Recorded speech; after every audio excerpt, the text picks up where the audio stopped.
Hi guys, welcome back to my channel. So today's video is going to be a first trimester update. So I know back in the day, when I was pregnant with Lachlan a very long time ago, I used to do weekly updates.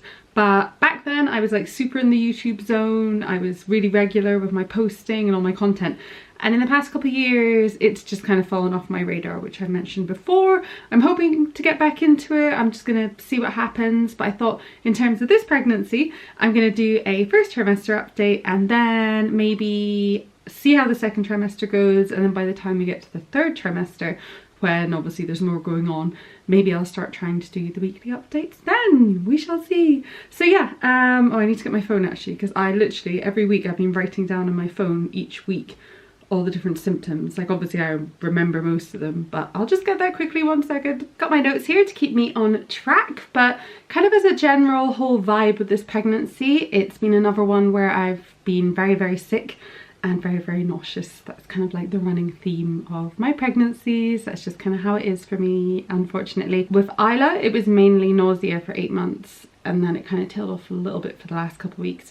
Lachlan was a mixture of the two, but very much sickness. Had a lot of sickness, especially in the first trimester. Really suffered. The nausea kind of was all day every day for pretty much the whole pregnancy. And yeah, with this one it kind of seems to be a mix again, so lots of sickness, to the point where Rob had some pre-deployment leave before he went away when I was about 8ish weeks pregnant.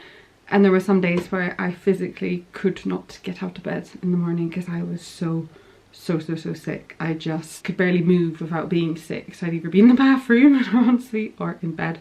So yeah, luckily he could help with the kids and the school drop-offs then. The nausea has been really bad from the get-go. Smells have been a huge trigger again, to the point where the house is completely clean. There's nothing wrong with the house and it smells fine to everyone else. Everyone else is like, it smells so lovely, it smells so clean. But it was making me so nauseous and just gagging at the smell of, especially downstairs. I don't know why upstairs smelled different to downstairs, but whenever I used to come down in the morning, I'd be coming down the stairs literally gagging because I couldn't stand the smell of the house, to the point where I almost booked a deep clean, but Rob was like, the house is clean, it's just you. I was like, I know, but it's just so awful. The smell of my own skin again has been a massive struggle, and Rob's skin, like being near him on the sofa. Yeah, just every smell really, every smell for a while. It's died down a little bit now, but it's been horrible, like really horrible.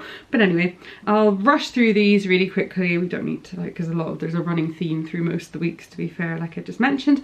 But I put in week 4, the finding out week, that the nausea kicked in straight away. Had a really strong metal taste again. Didn't have that with Isla, did have that with Lachlan. And I had a really bad, not bad, I don't know what the word is, I had heavy implantation bleeding, to the point where I didn't think I was pregnant the month I fell pregnant. I thought it was my period.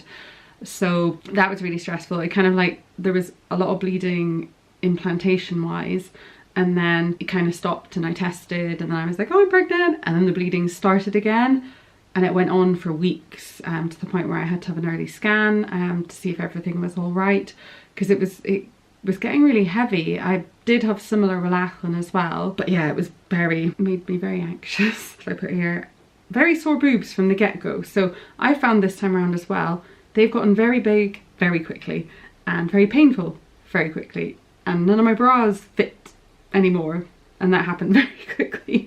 But even to the point where I went to the shop and tried to buy some new ones, but every bra I tried on was sore and uncomfortable and didn't fit right. And yeah, and they've kind of been like up and down ever since. Also put here bloated and headaches. So the headaches, that's another thing to maybe talk about in detail and then just briskly go through on the other weeks. But I have always had bad migraines. I was getting maybe 3 or 4 a month before I had Isla. Then I had Isla, and it was as if my hormones reset or something, and it made my migraines a lot better, and they were down to like 1 every 5 or 6 months, which was great. Then I fell pregnant with Lachlan, was very headachy, it's hard to say, headachy for the first part of pregnancy. Then it tailed off and it was fine. And I had the same thing happen again for maybe about 2 years after Lachlan. I wasn't getting many migraines, and then I'd say in the past few years they've ramped up again, so I've been getting them a lot more regularly, at least 1 a month.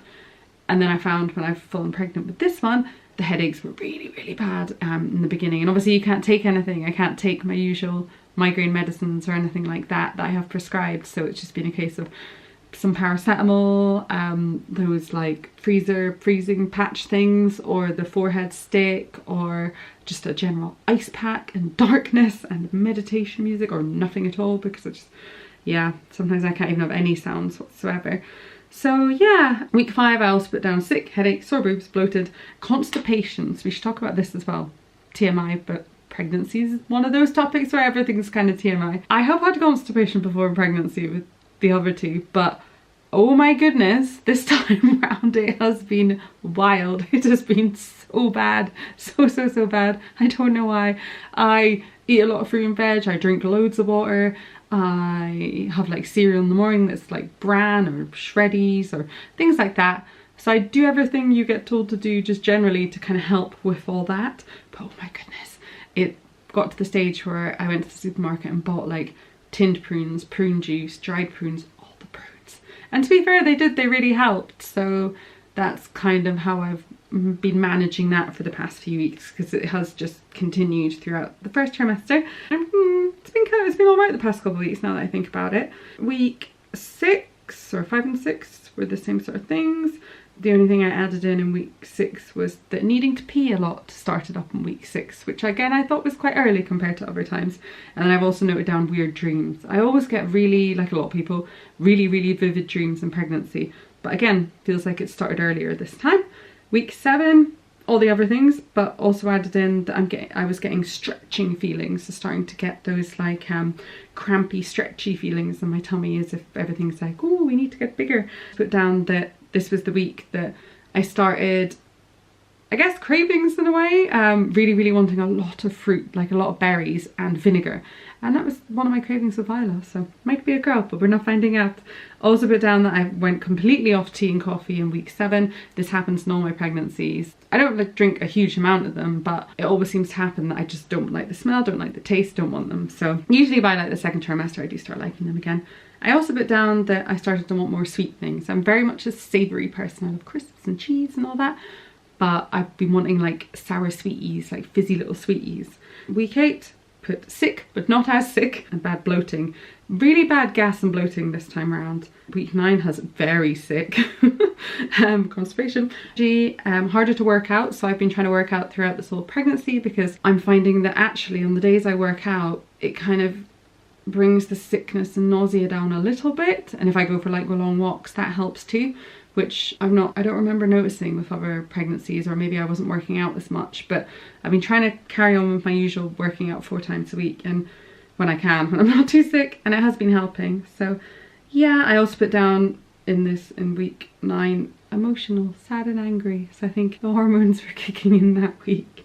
Week 10, all the normal things, but also added in really thirsty. So that's still how I feel now. And again, I feel like that's happened earlier this time around.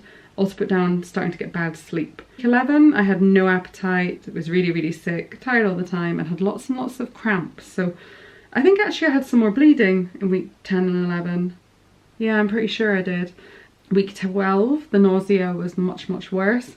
I've put so tired in capital letters. And then another thing I've added in here that I didn't get with the other 2, and I don't know whether it's because I breastfed Lachlan for so long, but I started getting like weird tingling feelings, or this was literally just last week, weird tingling feelings in my like boobs, as if like the feelings you used to sometimes get in between a feed when you're breastfeeding. So yeah, that's been interesting. But I'm very happy to be pregnant. I'm trying to be positive, because obviously I've mentioned a lot of negative things, a lot of negative symptoms. For me, the first trimester is just very tricky. It's just the way it is, unfortunately. So we've wanted a baby for so long, so I'm so grateful, and that goes without saying. I've had a lot of anxiety, like I said, around the bleeding, and just being worried that things maybe weren't going to work out.